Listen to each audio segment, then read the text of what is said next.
El que començarem a fer ara és la cartografia de l'estat del Jure, del districte.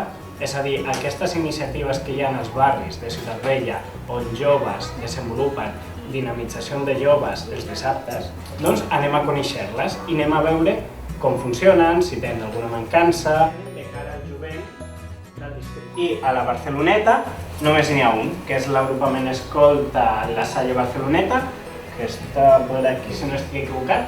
Intentar plasmar, en un mapa, la cartografia ja ho diu el nom, intentar plasmar com totes les entitats que poden participar d'una mateixa zona o així, perquè sigui més visual, perquè sigui més fàcil.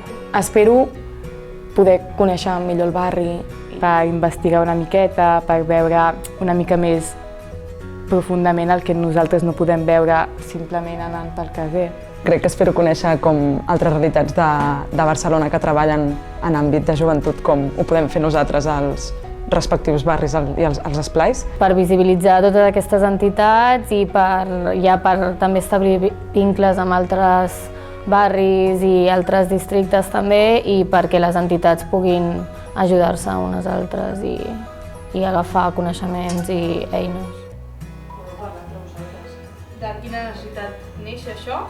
Per què neix? En quin punt dirien hem aconseguit tot el que voldríem aconseguir? El pensar què vols preguntar exactament, què vols saber d'aquestes entitats i aquestes persones també m'ha semblat molt interessant, i ens han sortit també molts temes aquí a debatre i què volem saber i què ens esperàvem també, i després què rebíem i tal. Aquest procés crec que ha sigut molt interessant al grup. Podem fer els fullets, no? Només vam ficar. Sí.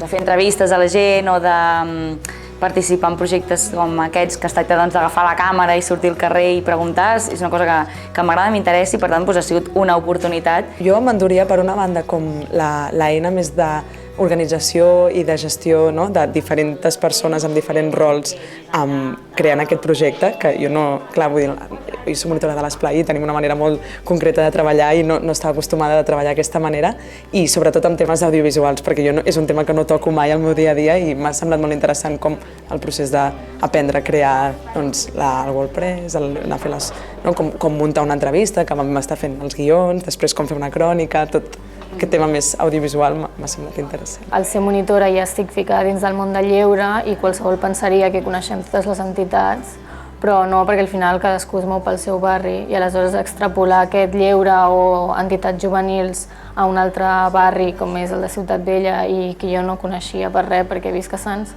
doncs crec que és molt interessant i que ens ha permès també veure les diferents realitats de Barcelona.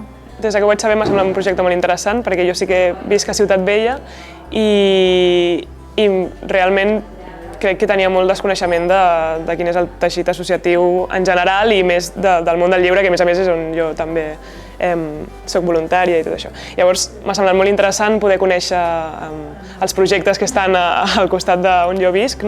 Sí que ha estat com una bona experiència, una mica en resum de tot, per aprendre, per una banda, aquestes eines més audiovisuals, i per altra banda, a mi em sembla molt interessant que hi hagi com el producte aquest final, que és la cartografia, i a més relacionada amb un àmbit que ens interessa, que és les associacions juvenils i en particular algunes de lleure. Trobo com ha obert les portes a conèixer una nova zona de la ciutat que desconeixia totalment. M'ha agradat molt el fet d'agafar la càmera i el micro, una mica així com més de periodista, per així dir-ho, perquè mai havia treballat amb material més professional, potser, i m'han donat l'oportunitat de fer-ho servir, i això ha estat molt guai. Donar-li forma a aquest projecte i poder situar i que tothom pugui rebre aquest mapa i la facilitat de tenir els projectes a l'abast també em sembla superpositiu, i el fet de poder aprendre a mapejar també m'ha semblat molt interessant, perquè jo que sé, ara que hem de preparar una ruta amb la meva entitat, també m'anirà bé per saber l'eina, conèixer-la, per fer-la servir. La capacitat d'agafar diferents entitats d'un mateix barri, analitzar-les una per una, poder extreure conclusions de totes, conèixer noves persones, perquè al final aquí hem coincidit la gent del curs de directores i la gent dels instituts, i també gent professionals de les càmeres i que ens han ensenyat a editar totes aquestes coses, llavors noves eines i noves maneres de treballar també.